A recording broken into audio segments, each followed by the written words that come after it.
Welcome back to the channel, everyone. I'm Rebecca and this is Reselling Rebecca, where I basically go to charity shops and car boot sales, try and find some underpriced items and then sell them online for a profit. So today I am just doing a short and sweet little one. I'm just going to hit up my local charity shop, which I have had quite a bit of success in, and I'm basically going to see how much profit I can squeeze from this one shop. But before we head in, let's go through some of my recent solds. So first up we have this Easy Sleeper orthopedic pillow. Picked this up brand new in the box, still sealed and everything. Bought it for only £6 and it sold very quickly for £29.99. Then we have these Isabel Marant trousers. These are the first thing I ever picked up actually. I got them for £5, sold them for £45 and sent them over to Australia. These Fame jeans were also £5. They sold very quickly for £25. Then we have this One Foot in the Grave, brand new and sealed DVD box set. Bought it for £3, sold it for £13.99 and sent it over to Canada. Then I have these Gay Gal vintage stockings, small profit, bought them for £1, sold them for £3.99, but they went very quickly as well. And then I have this vintage Masters of the Universe 4-book bundle, bought it for £1.50, sold it for £7 and sent it over to Germany. Okay, let's kick off this little sourcing trip. So my local charity shop is a Bernardo's. I actually love this shop. I have found quite a few good things here. I found that Easy Sleeper pillow here and those Isabel Marant trousers here. So I do like to have a good rummage around in this store. I'm trying to get into shoes, so I decided to check shoes out first of all. But you know what? It's just not something that I know a lot about, and it's not really a category that I'm particularly excited about. So I have a little browse, but I have yet to actually pick up any shoes on any of my sourcing trips. So I decided to move straight over to something I do know a little better, head over to the women's clothing. Like I said, I found those Isabel Marant trousers in this store, so I'm always searching, hoping that there'll be another similar gem. There was absolutely nothing interesting going on in the skirt section, so I moved over to trousers, where I came across these Joanna Hope velvet trousers.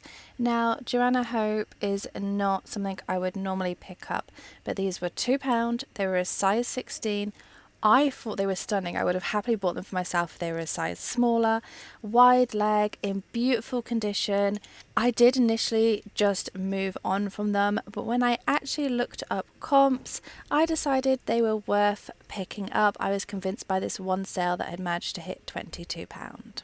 This pair actually interested me. These are like the TikTok leggings, you know, the ones that are scrunched in the butt.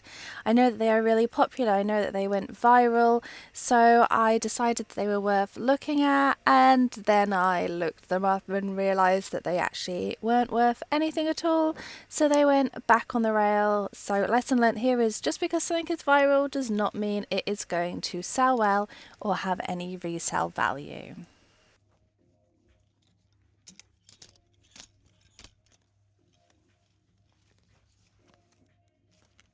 These are a pair of cream corduroys from Anthology. I'd never seen the label Anthology in a charity shop before, so I wanted to do a little bit of research on it. I thought, you know, they're good quality, they were a big size, thought they might be a decent pickup. The comps suggested otherwise, they were kind of all over the place, so for £4 for the pair, just wasn't worth the risk for me.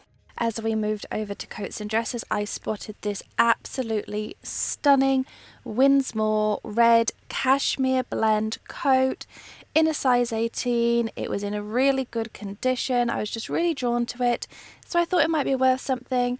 And typically when I looked up comps, I actually found the exact same coat was sold recently on eBay for a lot less than they were charging in the charity shop, so that did not come home with me. Okay, I am still adjusting to using my GoPro on these charity shop trips, so I have to apologise because all of my dress footage looks a little bit like this. This is a Joe Brown's size 24 summer dress. It was only £4. Some comps suggested it could be worth a pickup, but other comps suggested that it wasn't, and there just seemed to be a lot on sale, so it really put me off of picking it up. I'm really being quite fussy with my pickups and trying to go for things that I'm confident will sell either for a high profit or quite quickly, and I wasn't confident about either of those factors for that particular dress. And in a moment I do actually pick up another Jo Brown's dress. I believe this one was in a size 16, no, a size 26. But again, I didn't pick that one up for the exact same reasons.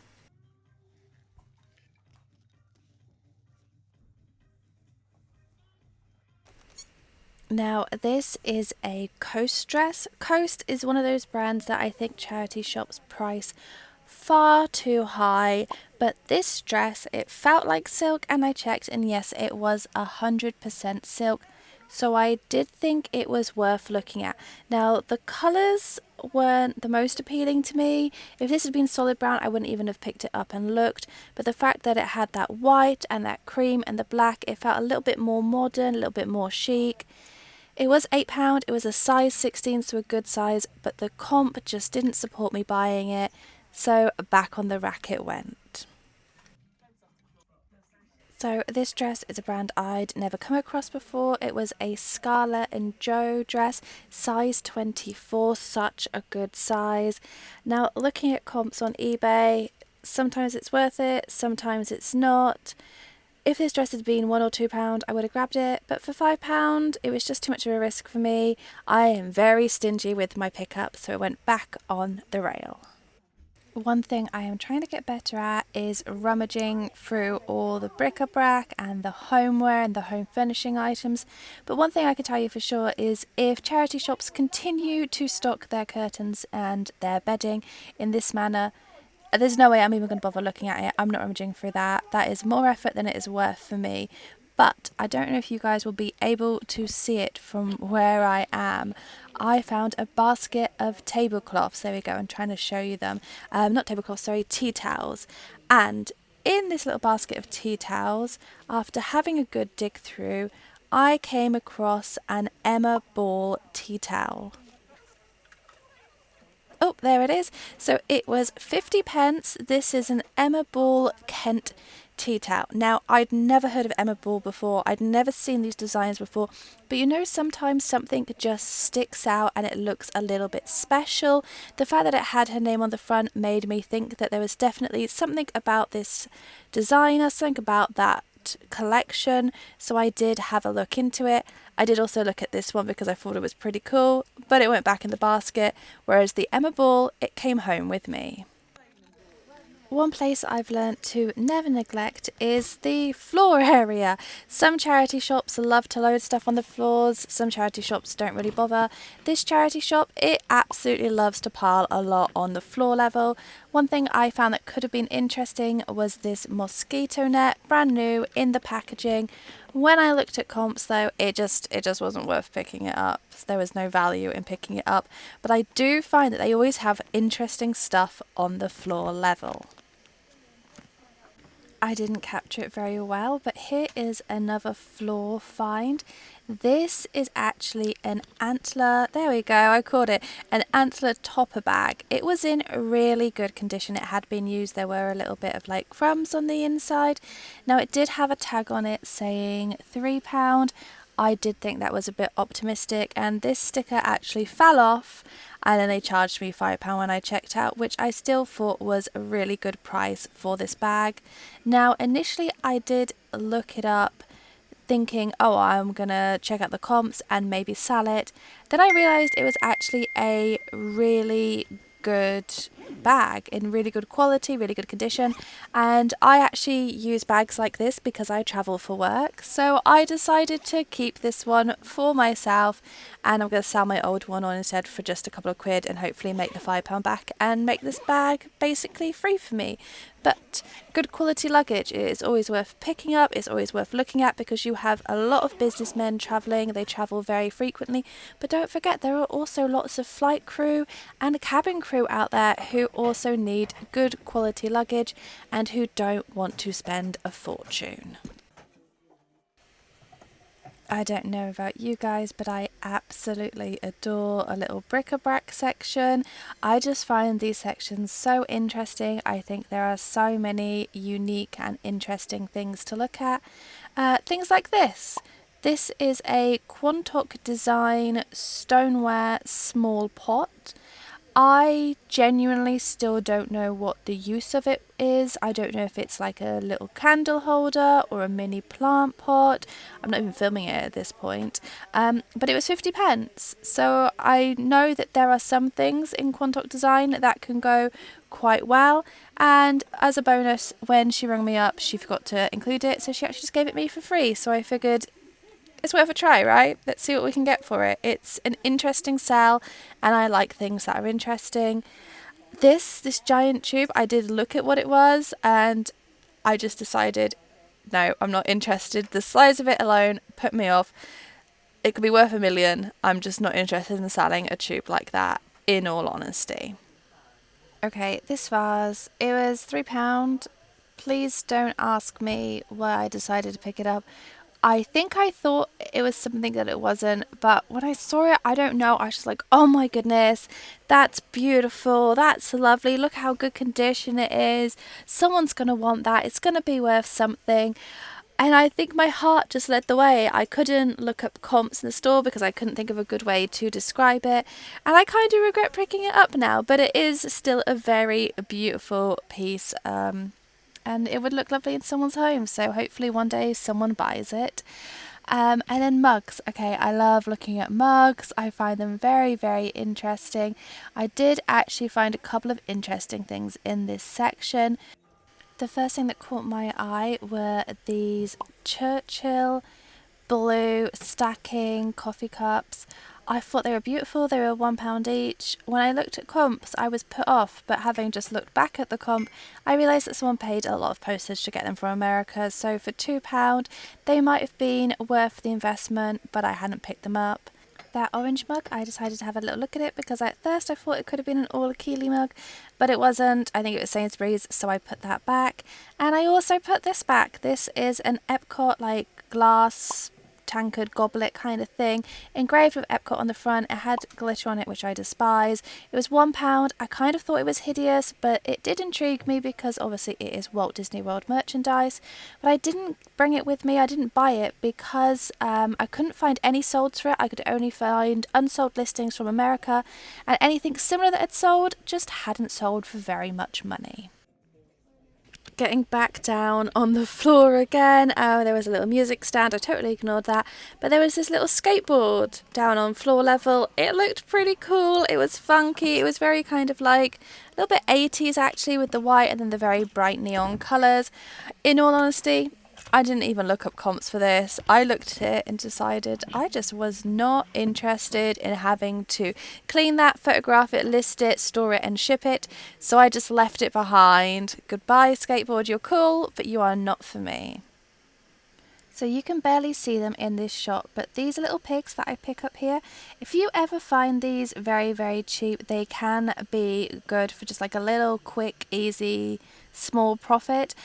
This charity shop knew what they had with them, so they had priced them up pretty high and there was just no profit left to be made. This little car clock, it did intrigue me. Looking on eBay, I decided that there probably wasn't much profit to be made, or it just wasn't going to be worth the effort putting in to finding out if there was profit there. So I didn't get that little guy either. I'm not particularly comfortable with men's trousers and shorts. I think the sizing and the measurements puts me off a little bit, but I was intrigued by these Nike golfing shorts. They were a very big size, which is good, and I just loved the pattern. I thought they looked really cool. Typically, again, I've not filmed it. I really need to get better at using my GoPro. There they are. I thought it was really cool and funky, and they were in really good condition. They looked like they'd barely been used, and I believe they were £4, so I decided to bring them home with me. I don't know if anyone else does this, but I do also sort of look for myself a little bit when I'm in these charity shops. So this pink new look top, this was right up my street. I really liked it. I made a mental note to go back and get it at some point, so that I was paying for it out of my personal account rather than the business account. But then I forgot. I left it behind, went back a week later and it was on the half price rail. So that was a little bit of a win for me. I only wish the same thing had happened with this t-shirt that I spotted. It was actually gone when I next went into the store. But this is like a truly vintage Grand Canyon t-shirt. It even has single stitch, which is the only thing I know about vintage tees. It was £4. I didn't pick it up even though it was in really good condition, because looking at comps there just like wasn't a lot of profit in it. If this had been £1 or £2 or £2.50, it probably would have been worth it. It's like a bread and butter pickup. Maybe it would have gone for more on Depop as well. I didn't see what Depop was selling those kind of things for. It just didn't occur to me at the time. I always stick to eBay comps when I'm in the store, which might be a mistake. So yeah, I ended up leaving this one behind, and I even found another one later on that I also left behind. So in the menswear, I came across this brand called Mex. I'd never heard of it before. Thought it was worth looking into it, but the comp suggested that there really wasn't any value in it, so I moved on from that one, and now I have another brand I can add to my just ignore it mental list. I've had a little bit of success with some DVDs before, but I've never actually picked up any games. I got a bit excited with this because I used to be a big fan of The Sims, and I never knew that there was an IKEA expansion pack. I thought that was so cool. I thought it must be worth something. I was definitely wrong. They are very easy to get your hands on and very cheap as well. So they didn't come home with me, but I learned something today. I learned that there is an IKEA Sims expansion pack, and that is pretty cool. And that was pretty much the last interesting thing that I saw. So that wraps up today's short and sweet little sourcing trip at my local charity shop.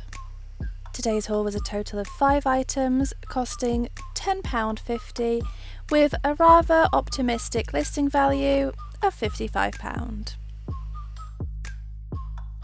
That's a bet, right? That's a deal, right? That's a deal, right? That's a bet, right? That's a deal, right? That's a deal, right?